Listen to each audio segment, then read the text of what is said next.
विद्यार्थियों नमस्कार, मैं डॉक्टर दीपेंद्र कुमार शर्मा आपके अपने YouTube platform chemistry bye D Sharma से आपके साथ जुड़ा हुआ हूं। विद्यार्थियों, इस वीडियो लेक्चर में हम जिस पेपर को आज सॉल्यूशन देख रहे हैं वह पेपर मार्च अप्रैल 2024 का जो एग्जामिनेशन ईयर है और पेपर जो देखा जा रहा है सोल्व किया जाएगा इस वीडियो लेक्चर के माध्यम से, वो है बीए तृतीय वर्ष का पेपर है। पेपर का टाइटल आपको स्क्रीन पर दिखाई दे रहा है, आधार पाठ्यक्रम हिंदी भाषा और अंग्रेजी भाषा का पेपर होगा और यह पेपर दिनांक 1 अप्रैल 2024 को देवी अहिल्या विश्वविद्यालय इंदौर के अंतर्गत आने वाले कॉलेजों के अंदर हुआ था। तो विद्यार्थियों, यह पेपर देवी अहिल्या विश्वविद्यालय के साथ साथ में मध्य प्रदेश में जितने भी यूनिवर्सिटीज़ और जितने भी कॉलेज में तृतीय वर्ष में विद्यार्थी नई शिक्षा नीति के अनुसार अध्ययन कर रहे हैं यानी कि पढ़ रहे हैं, उनके लिए महत्वपूर्ण होगा। तो विद्यार्थियों, देर ना करते हुए हम चलते सीधे सॉल्यूशन की और मैं स्क्रीन से भी यहाँ से हट रहा हूँ और सॉल्यूशन आपके लिए लेकर आ रहा हूँ। हमारे द्वारा कोशिश की गई कि 100 प्रश्नों के उत्तर आप लोगों तक सही और सटीक पहुँचें, किंतु कभी कभी क्या होता है कि जब हम इसको आंसर को सर्च करते हैं, आंसर को ढूंढते हैं, आंसर का बनाते हैं बुक से, तो हो सकता है कि वहाँ पर मिसमैच हो जाता है, क्योंकि आंसर में बी लगाना होता है, बी की जगह सी लग जाए, सी की जगह डी लग जाए। तो कभी कभी हम कह सकते हैं कि 100 प्रश्नों में से लगभग 95 प्रश्नों के उत्तर एग्जैक्ट है, सही है, पर हो सकता है कि मुश्किल से 2 से 5 प्रश्नों के आंसर में कुछ मिस्टेक हो सकती बोल रहा हूँ, होगी या नहीं कहता हूँ मैं। तो विद्यार्थियों, एक और आपसे अनुरोध है, मैं आपका बहुत ज़्यादा टाइम नहीं ले रहा हूँ, पर एक और अनुरोध है आपसे कि आपको इस चैनल को जब अभी देख रहे हो तो इसमें सब्सक्राइबर की संख्या 51,000 से 51,000 है, जिसको आपको 1 लाख तक ले जाना है। ये रिस्पॉन्सिबिलिटी आप लोगों की है जो कि चैनल देख रहे हैं। तो अब मैं स्क्रीन से हट रहा हूँ और सीधे मैं चल रहा हूँ अब यहाँ से सॉल्यूशन की ओर। विद्यार्थियों, आपको पहला प्रश्न स्क्रीन पर दिखाई दे रहा है और पहला प्रश्न है, भवानी प्रसाद मिश्र की जन्म तिथि क्या है? तो ए ऑप्शन इसका करेक्ट हो जाएगा, ए आंसर करेक्ट हो जाएगा। उनका जो जन्म हुआ था वो कब हुआ था? तो इनका जन्म हुआ था 29 मार्च 1913, 29 मार्च 1913 को इनका जन्म हुआ था। प्रश्न क्रमांक 2, भवानी प्रसाद मिश्र का जन्म कहाँ हुआ? एक और बहुत अच्छा प्रश्न है, भवानी प्रसाद मिश्र का जन्म कहाँ हुआ? तो इनका जन्म ग्राम टिगरिया, तहसील सिवनी मालवा, जिला होशंगाबाद में हुआ। तो प्रश्न क्रमांक 2 का करेक्ट आंसर हो जाएगा बी ऑप्शन, होशंगाबाद। प्रश्न क्रमांक 3, भवानी प्रसाद मिश्र के मुख्य रूप से लेखन किया, उन्होंने किसका लेखन किया? तो तीसरे का द हो जाएगा यहाँ पर, उन्होंने कहानियाँ भी लिखी, उपन्यास भी लिखा और कविताएं भी लिखी, डी ऑप्शन हो जाएगा। प्रश्न क्रमांक 4, भवानी प्रसाद मिश्र के साहित्य अकादमी पुरस्कार उनको किस कृति के लिए प्राप्त हुआ? तो बुनी हुई रस्सी के लिए प्राप्त हुआ, 1972 में प्राप्त हुआ। प्रश्न क्रमांक 5, भवानी प्रसाद मिश्र को सम्मान प्राप्त हुआ था, तो उनको सभी सम्मान प्राप्त हुए थे, साहित्य अकादमी मिला था, पद्मश्री मिला था और संस्थान सम्मान भी मिला था, तो उपयुक्त सभी इसका करेक्ट आंसर हो जाएगा। प्रश्न क्रमांक 6, भवानी प्रसाद मिश्र ने अपनी सेवाएं किसके रूप में दी थी? तो उन्होंने शिक्षक के रूप में, संपादक के रूप में और आकाशवाणी संचालक के रूप में दी थी, तो यहाँ पर इसका करेक्ट आंसर हो जाएगा उपयुक्त सभी। आगे चलते हम अगले प्रश्न की ओर। प्रश्न क्रमांक 6 से हम आगे प्रश्न क्रमांक 7 की ओर, जो कि आपको स्क्रीन पर दिखाई दे रहा है। क्वेश्चन नंबर जो 7 आपको हम देख रहे हैं, भवानी प्रसाद मिश्र किससे प्रभावित थे? तो गांधी जी से प्रभावित थे। अगला क्वेश्चन, वापसी कहानी है, तो विघटित होते हुए संयुक्त परिवार की, कौन से? विघटित होते हुए संयुक्त परिवार की, तो 8वें का करेक्ट आंसर यहाँ पर ब हो जाएगा। प्रश्न क्रमांक 9, गजाधर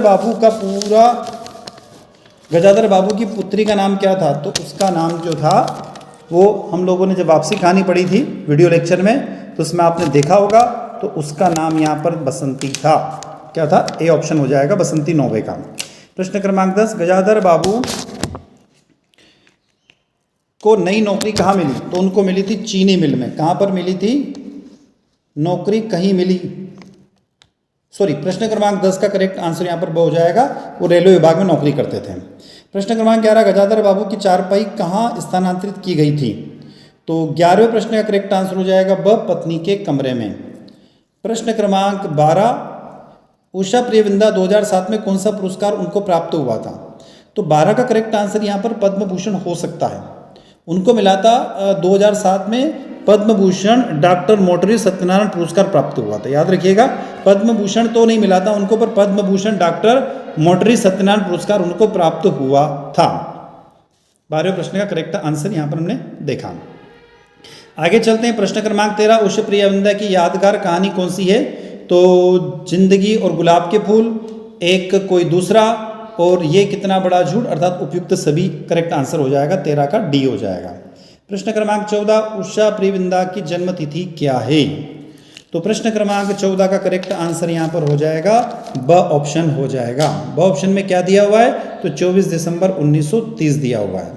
प्रश्न क्रमांक 15 के बारे में बात कर रहे हैं, तो 15 का करेक्ट आंसर हो जाएगा सहिष्णुता पर भारतवासी विश्वास करते हैं। किस पर? सहिष्णुता पर विश्वास करते हैं। प्रश्न क्रमांक 16, विवेकानंद जी ने उदाहरण दिया था किसका? गीता का उदाहरण दिया था। विवेकानंद जी ने कहाँ पर व्याख्यान दिया था? तो शिकागो में व्याख्यान दिया था। स्वामी विवेकानंद ने शिकागो में व्याख्यान कब दिया था? तो 18वें का करेक्ट आंसर ऑप्शन हो जाएगा 11 व 27 सितंबर 1893 को दिया था। प्रश्न क्रमांक 19, स्वामी विवेकानंद ने अपने शिकागो व्याख्यान में श्रोताओं को क्या कहकर संबोधित किया था? तो उन्होंने कहा था अमेरिका वासी बहनों तथा भाइयों। 19वें का the option D option correct हो जाएगा।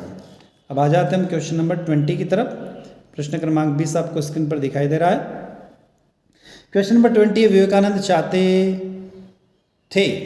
20वें प्रश्न का करेक्ट आंसर यहाँ पर हो जाएगा स ऑप्शन हो जाएगा। क्या चाहते थे? कि सभी धर्म को एक दूसरे का सम्मान करना चाहिए। 20वें का स ऑप्शन हो जाएगा। 21वां प्रश्न, गोरैया पक्षी क्या है? तो गोरैया पक्षियों में ब्राह्मण कही जाती हैं। चीन में गोरैया को साथ कौन सा बदला लिया गया? तो नादिर शाही हो जाएगा करेक्ट आंसर। प्रश्न क्रमांक 23, बाल सखा के संपादक कौन थे? 23वां प्रश्न। तो 23वें प्रश्न करेक्ट आंसर हो जाएगा स ऑप्शन सोहनलाल द्विवेदी। क्या हो जाएगा?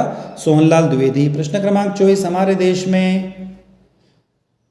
देश में अन्न कम पैदा होने के संबंध में क्या तर्क किया? चूहे उन्हें कुतर देते हैं, बंदर तहस नहस कर देते, चिड़िया उन्हें खा जाती है, अर्थात उपयुक्त सभी हो जाएगा। प्रश्न क्रमांक 25, विद्यानिवास मिश्र का काव्य संग्रह क्या है? तो 25वें प्रश्न का करेक्ट आंसर कमेंट बॉक्स में आप कमेंट कर सकते हैं, तो बताइएगा। 25 का करेक्ट आंसर हो जाएगा पानी की पुकार ऑप्शन। 26वां, विद्यानिवास मिश्र जाने जाते हैं। तो 26वें प्रश्न का करेक्ट आंसर हो जाएगा ब ऑप्शन हो जाएगा यहाँ पर, प्रसिद्ध ललित निबंधकार के रूप में जाने जाते हैं। आगे चलते हैं। प्रश्न क्रमांक 26वां, विद्यानिवास मिश्र प्रसिद्ध ललित का निबंध हो गया। प्रश्न क्रमांक 27, विद्यानिवास मिश्र को शिक्षा और साहित्य क्षेत्र में 1999 में भारत सरकार ने कौन सा पुरस्कार दिया? तो यहाँ पर डी ऑप्शन हो जाएगा, पद्म भूषण दिया। नेक्स्ट, विवाह के समय गांधी जी की उम्र क्या थी? तो 28 का करेक्ट आंसर 13 वर्ष उम्र थी।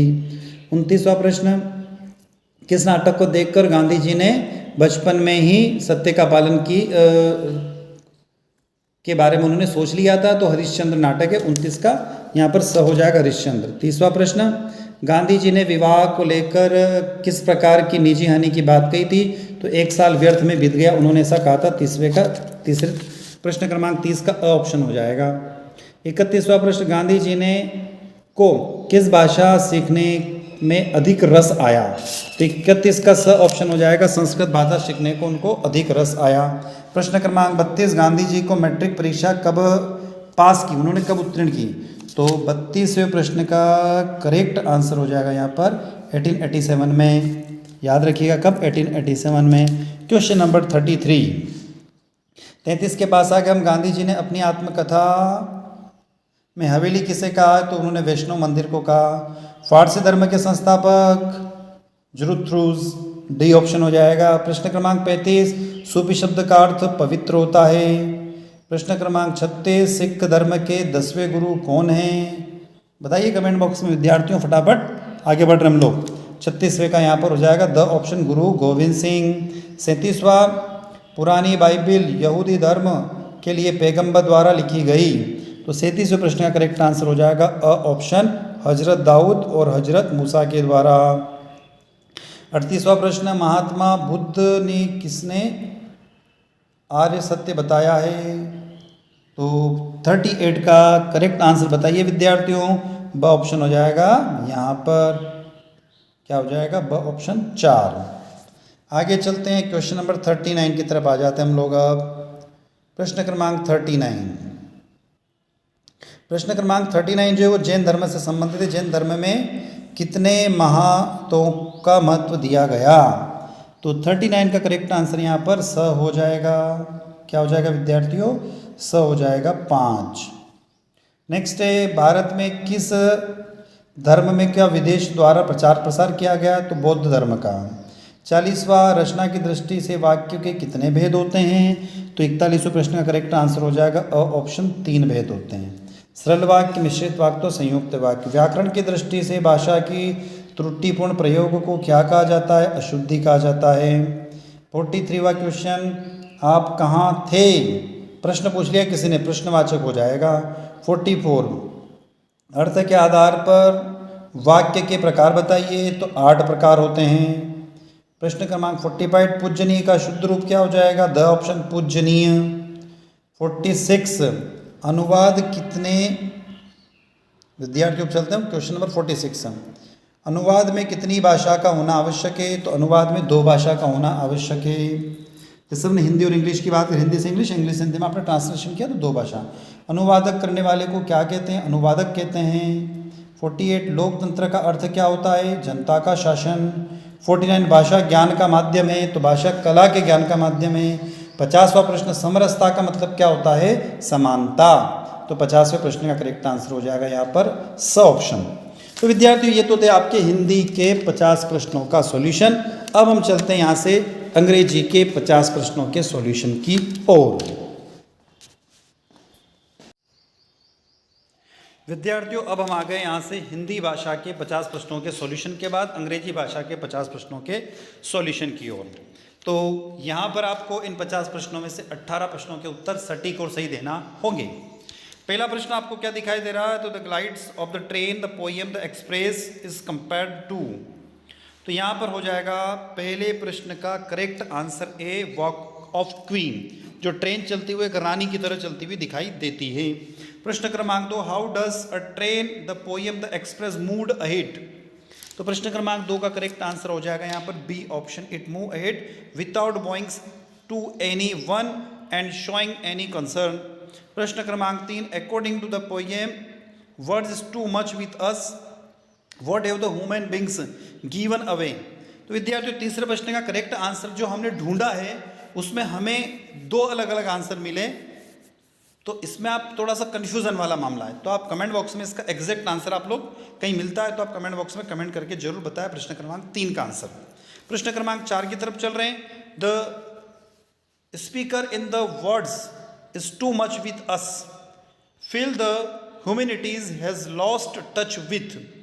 तो यहां पर हो जाएगा चौथे प्रश्न का करेक्ट आंसर हो जाएगा यहां पर बी या डी में से कोई एक ऑप्शन होगा।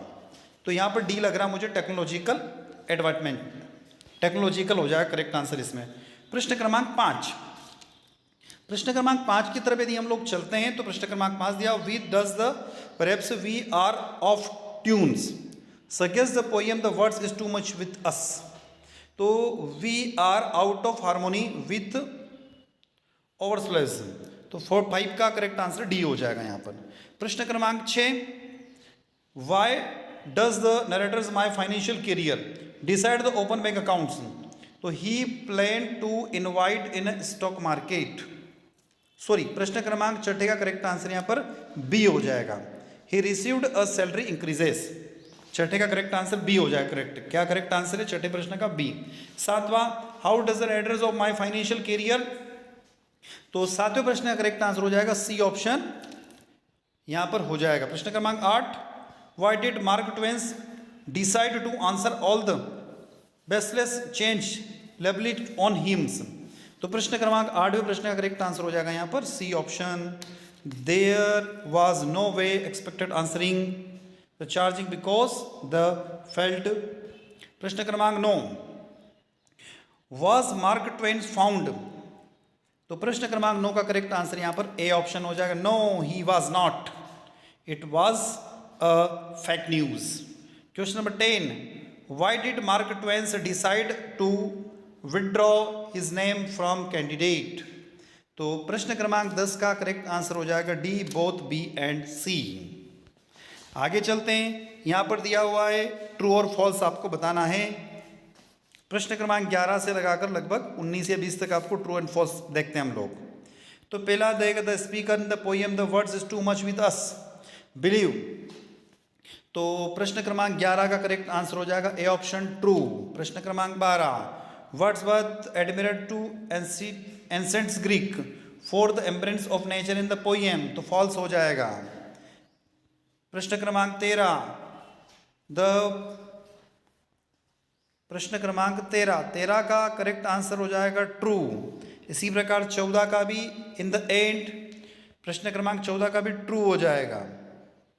प्रश्न क्रमांक 15 इसका भी true. Mark Twain is a writer novels, is also very good humourist. प्रश्न क्रमांक 17 मार्क ट्वेन बर्न ल्यूमिनस। 17 का करेक्ट आंसर यहाँ पर हो जाएगा बी ऑप्शन, फॉल्स। 18 का भी फॉल्स और 19 का भी फॉल्स और 20 का भी फॉल्स। तो ये इस तरीके से आपके आंसर यहाँ पर हो जाते हैं। विद्यार्थियों प्रश्न क्रमांक 21 से लगाकर 25 तक आपको एक अनसीन पैसेज दिखाई दे रहा है। अब इस अनसीन पैसेज को आप रीड आउट कर लीजिएगा, पढ़ लीजिएगा, क्योंकि the old book stores stood at the and. तो ऐसा कुछ दिया हुआ है, इसके क्वेश्चन भी आप रीड आउट कर लीजिएगा। तो मैं सीधे चलता हूँ, where the book store located, मैं आंसर की तरफ चल रहा हूँ सीधा यहाँ से। 21 का करेक्ट हो जाएगा B, at the end of cobble stones street. 22 प्रश्न क्रमांक 22 का करेक्ट आंसर भी यहाँ पर हो जाएगा बी। प्रश्न क्रमांक 23 स्क्रीन पर दिखाई दे रहा है। यदि आपको क्लियर इमेज नहीं दिखाई दे रही है, वीडियो क्लियर नहीं दिखाई नहीं दे रहा है, तो आप वीडियो की क्वालिटी थोड़ा सा बढ़ा लीजिए, उसका पिक्सल 240 से बढ़ाकर 360 या 480 करके देख लीजिएगा। क्वेश्चन नंबर 23 का करेक्ट आंसर यहाँ पर सी हो जाएगा। 24वां प्रश्न what fill the shells inside the book store, तो 24वें का करेक्ट आंसर यहाँ पर बी हो जाएगा। 25वां प्रश्न तो who is the intends audience of the book store, तो 25वें का करेक्ट आंसर भी बी हो जाएगा। अब आ जाते हैं हम लोग यहाँ से प्रश्न क्रमांक 26 की ओर चलते हैं हम यहाँ से कि प्रश्न क्रमांक 26 क्या होता है। क्वेश्चन नंबर 26 दे रखा है, यहाँ पर भी आपको एक पैसेज दिया हुआ है। The sun departed below and at the horizons, तो ऐसा कुछ पैसेज दिया हुआ है 26 to 30 क्वेश्चन के बीच में। अब उसमें हम सीधा आंसर की तरफ आ जाते हैं। प्रश्न क्रमांक 26 का जो आंसर है वो हो जाएगा बी ऑप्शन। इसी प्रकार 27 का भी आंसर हो जाएगा बी ऑप्शन, ठीक है, orange, the colour does sun cast.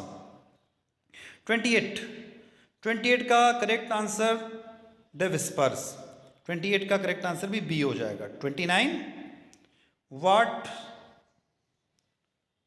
28 हो गया बी ऑप्शन। 29 करेक्ट आंसर हो जाएगा सी, पिन।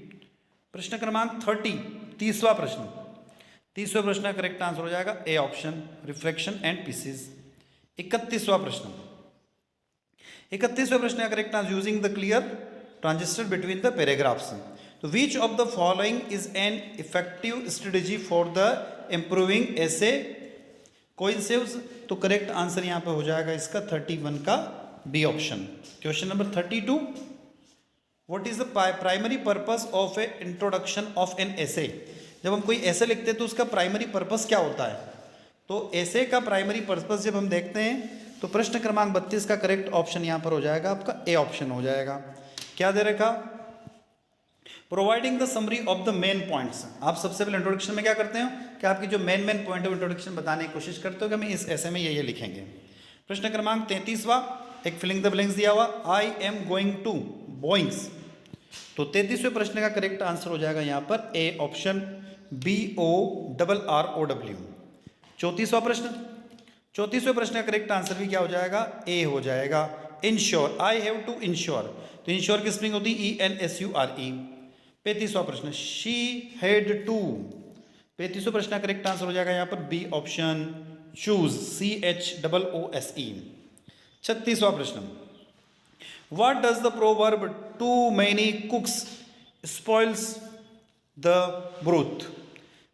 कहने का मतलब है कि जब बहुत सारे रसोइये एक साथ आते तो डेफिनेटली हम क्या बोलते हैं, खाना बिगड़ जाएगा। तो 36वें प्रश्न का करेक्ट आंसर यहां पर हो जाएगा B option, having many people invite can ruins a project. मतलब जब आप एक साथ में बहुत सारे व्यक्तियों को बिठा लेंगे तो आपका प्रोजेक्ट कहीं ना कहीं खराब हो जाएगा। तो 36 का बी ऑप्शन। 37वां, birds of a feather flocks together. मतलब ऐसे बर्ड एक साथ बैठे हुए जिनके पंख बिल्कुल एक जैसे हैं, इसका मतलब ये है। तो 37वें का करेक्ट आंसर हो जाएगा B, similar people tends to associate with each other. मतलब जब एक दूसरे पीपल एक दूसरे के साथ रहते हैं तो डेफिनेटली उनकी जो करेक्टरिस्टिक्स वो एक दूसरे में मैच करने लग जाती हैं। 38, what is the meaning of all the glitters is not gold. मतलब जरूरी नहीं कि हर चीज सोना हो। तो 38 का करेक्ट आंसर हो जाएगा बी, नॉट एवरीथिंग अट्रैक्टिव्स और वैल्यूएबल्स इज ट्रूली गुड। जो चीज अट्रैक्टिव होती है, जो चीज देखने में अच्छी लगती है, जरूरी नहीं कि वो हमेशा अच्छी हो। आगे चलते question number 39, which situation does the proverb where there is a smoke there fire. मतलब हम ये पढ़ते हैं, कहावत पढ़ते हैं कि जहां पर आग उड़ती है वहीं पर धुआं होता है। तो 39 का करेक्ट आंसर यहां पर हो जाएगा C option, there is often some truth behind rumours और सस्पिशियस। मतलब कुछ वहां पर हद तक सही हो सकती है बातें। प्रश्न क्रमांक 40वां, व्हाट इज द मीन, क्या दिया इसने, बर्न्स द मिडनाइट ऑयल। मतलब रात भर तक अपना तेल जलाना, इसका अर्थ क्या होता है। तो 40वें प्रश्न का करेक्ट आंसर हो जाएगा C, working late into the night. मतलब उस व्यक्ति ने रात भर तक अच्छा प्रयास किया या अच्छी मेहनत करी, या कुल मिलाकर वो व्यक्ति अच्छी मेहनत करता है, इसका मतलब ये हो जाता है। Question number 41, cost an arm and leg. तो 41 का करेक्ट आंसर भी सी हो जाएगा। 42 में क्या दिया हुआ यहां पर, when introduction to colleagues in a professional settings. जब मेरा कोई कलीग से और मैं उसका कोई इंट्रोडक्शन कराऊंगा तो कैसे कराऊंगा, guys this is name my work buddy. तो उसका इंट्रोडक्शन कराने का सबसे बढ़िया तरीका ऑप्शन ए में दिया हुआ है। 43, when are the ready to order, what is the appropriate way to get waiter attentions. जब भी आप किसी होटल में गए और आप वेटर को जब आप बात बोलोगे तो आप ऐसा तो नहीं कि वेंग्स यूर हैंड फ्रैक्शनली, मतलब बार बार अपना हाथ हिलाओगे। तो आप क्या करोगे उसको कि अपनी आंखों के कांटेक्ट से या उसको धीरे से पोलाइटली उसको आप बताने की कोशिश करोगे। तो भैया हमारे लिए पानी लेके आ जा, चाय लेके आ जा। तो 43 का करेक्ट आंसर सी हो जाएगा। पोलाइटली राइजिंग यूर हैंड, मतलब धीरे से अपने हाथ को हिलाना, और मेकिंग आई कांटेक्ट, अपनी आंखों से उसके आंखों का कांटेक्ट करना और उसको अपनी बात को बताना। प्रश्न क्रमांक 44, what is the appropriate response when someone wishes you are safe journey. जब हम बोलते ना कि आप अच्छी यात्रा कीजिए, किसी ने आपको कहा तो आप क्या बोलोगे, thank you, I appreciate it, धन्यवाद, आपने हमारे लिए इतने अच्छे शब्द कहे। जब कोई यात्रा पे जाता है तो हम क्या बोलते हैं कि आपकी यात्रा सुखदमय हो, तो उसमें हम क्या बोलते हैं कि धन्यवाद, आपने हमारे लिए अच्छे शब्द कहे। 45 का करेक्ट आंसर क्या होगा, what should you file an fire, FIR। मतलब FIR आपको कब, FIR कब फाइल करना चाहिए। तो 45 का करेक्ट आंसर यहां पर हो जाएगा as soon as possible after the crime discovered. मतलब आपको पता चल गया कि भैया वहां पर क्राइम हुआ है, ठीक है, तो ऐसी कंडीशन में आपको वहां पर FIR फाइल करना चाहिए। तो 45 का सी ऑप्शन हो जाएगा। क्वेश्चन नंबर 46 का करेक्ट आंसर आप सी लगा सकते हैं, यहां पर सी करेक्ट आंसर होगा 46 का, सॉरी 46 का बी ऑप्शन हो जाएगा, choose the clean and professional layouts with consistent formattings. 47 question की बात कर रहे हैं हम लोग, what is the purpose of a skill shortens on resume. Resume में जब हम स्किल की बात करते हैं तो वो किस लिए करते हैं, तो 47 का सी हो जाएगा, the highlight specific ability relevant the job you are applying for. मतलब अब जब हमारे पास कोई स्पेसिफिक चीज़ है जिसके कारण इस जॉब में हम अप्लाई करना चाहते हैं, तो 47 का सी हो जाएगा। 48, what is the primary purpose of the subject line in the email. जब आप कोई ईमेल करते हो तो उसमें आप जो सब्जेक्ट की प्राइमरी लाइन लिखते हो, पहली लाइन लिखते हो, तो वो क्या बताती है, तो to summarise the entire email contact जो आप लिखते हैं ना, जब एप्लीकेशन लिखते हैं तो क्या बताते हैं, विषय बताते हैं। तो विषय क्या कहता है, विषय बताते से हमने कहा कि सर मुझे टीसी की आवश्यकता है, तो अब एप्लीकेशन में आपको क्लियर हो जाएगी कि भैया किसकी रिक्वायरमेंट है, टीसी की रिक्वायरमेंट है। तो करेक्ट आंसर यहाँ पर हो जाएगा 48 का A option. 49 in what situation it is acceptable to use all uppercase letter in email। तो 49 का करेक्ट आंसर हो जाएगा सी ऑप्शन, यहाँ पर हो जाता है। और 50वां प्रश्न आखिरी प्रश्न है, इसका correct answer to grab the readers attentions. 50वां प्रश्न का करेक्ट आंसर ए हो जाएगा। तो विद्यार्थियों ये जो पेपर था ये देवी अहिल्या विश्वविद्यालय इंदौर में 1 अप्रैल 2024 वार सोमवार के दिन जो पेपर हुआ, उस पेपर का सॉल्यूशन आप लोगों ने यहाँ पर देखा। आई होप ये वीडियो लेक्चर आप लोगों को अच्छा लगा होगा। वीडियो अच्छा लगता है तो वीडियो को लाइक करिएगा, अपने दोस्तों तक शेयर कीजिएगा, कमेंट बॉक्स में कमेंट करके जरूर हमें बताइएगा। और चैनल को अभी तक सब्सक्राइब नहीं किया तो चैनल को सब्सक्राइब करना ना भूलें और बेल आइकन प्रेस करें ताकि हमारा लेटेस्ट नोटिफिकेशन आप तक पहुँच सके। विद्यार्थियों इसी के साथ हम आपसे विदा लेते हैं। जय हिंद, जय भारत।